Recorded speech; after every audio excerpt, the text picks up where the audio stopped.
Excusez-moi monsieur, Oui, bonjour. vous aimez bien prendre l'air, être en contact avec la nature, jardiner?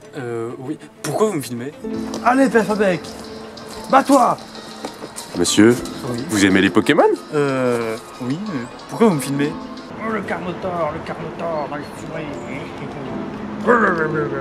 Excusez-moi monsieur, vous aimez les dinosaures? Oui, oui. Bon, vous voulez quoi à la fin? Si toi aussi t'aimes la nature, les Pokémon et les dinosaures, Mais qui parle là? participe au grand comptage des oiseaux de jardin. Mais c'est quoi le grand comptage? Le principe est super simple. Il s'agit de réaliser un inventaire des oiseaux qu'on peut observer dans nos jardins. Une vraie chasse aux Pokémon quoi. C'est bien gentil tout ça. Ça sert à quoi de compter les oiseaux? En réalisant ce grand comptage des oiseaux, tu fais ce qu'on appelle une science participative.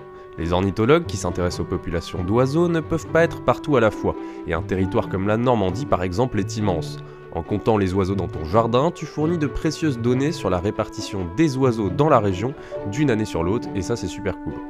Oh tiens, un albatros! Oh tiens, une grue! Le buteur étoilé. Je le connais celui-là. Mais n'importe qui peut faire ce grand comptage. Absolument tout le monde peut participer au grand comptage.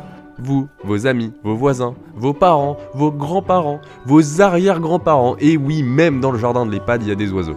Ah cool! Eh ben, j'y m'y mets tout de suite. Oula, non, ce n'est pas tout de suite. Le grand comptage a lieu systématiquement le dernier week-end de janvier, car quand il n'y a pas de feuilles dans les arbres, c'est beaucoup plus facile de repérer les oiseaux. Et maintenant je peux le faire, il n'y a plus de feuilles. Oiseaux. Il faut également savoir qu'en hiver, les oiseaux sont davantage grégaires, car les différentes espèces sont moins territoriales qu'au printemps, lorsque les parents ont des oisillons à protéger. Mais où est-ce que je peux compter les oiseaux? Ici là? Et moi je peux le faire ici? Et moi ici? Et je peux le faire dans le jardin de la copro là? La plupart des gens réalisent le grand comptage dans leur jardin, mais vous pouvez très bien aller dans un parc, dans un cimetière. Mais attention, il y a deux conditions à respecter. Il ne faut pas bouger et garder le même périmètre d'observation. Et petit conseil, les mangeoires sont de super spots pour observer ces petits oiseaux tout mignons. Pour participer au grand comptage, vous avez plusieurs possibilités. Soit vous effectuez celui organisé par l'association ornithologique de votre région, soit vous participez à celui organisé par la LPO, la Ligue de protection pour les oiseaux, à l'échelle nationale. Dans tous les cas, renseignez-vous sur internet. Vous pourrez ensuite vous procurer une plaquette sur laquelle les espèces les plus fréquentes sont représentées. Cela va vous aider à identifier les oiseaux si vous avez un doute.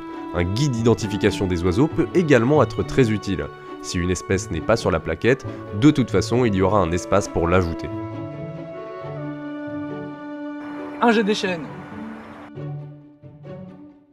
Une mésange bleue. Oh la harpie féroce. Le docteur en écologie. Il y a plusieurs petites règles à savoir pour le bon déroulement du comptage. Règle numéro 1, vous comptez les oiseaux pendant 1 heure seulement, pas plus, pas moins, le samedi ou le dimanche. Règle numéro 2, Alors là, il y a 4 pinsons. J'en avais déjà un tout à l'heure, je vais noter 5 pinsons. Que nenni, jeune ornithologue. Tu notes seulement le nombre maximum d'individus que tu observes en même temps. Aucun moyen de savoir si le même pinson revient en boucle, donc dans ce cas, c'est 4 pinsons. Petit filou. règle numéro 3, Là, il y a une pie qui vole là. Je vais la noter.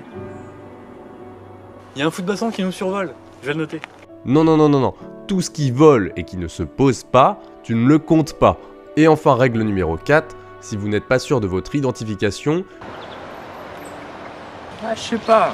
soit vous pouvez prendre une photo de l'oiseau mystère ou alors le décrire, mais dans tous les cas, vous ne le comptabilisez pas sur la plaquette.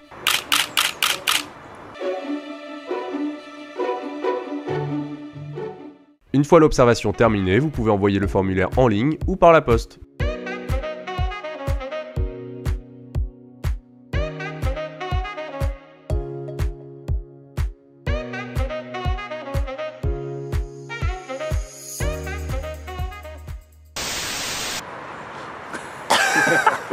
Tu filmes là? L'acteur pro, il fait ouais, j'ai vu que la caméra était comme ça. Ah non. Dans le jardin de la copro? Gros? Un doctorat en écologie.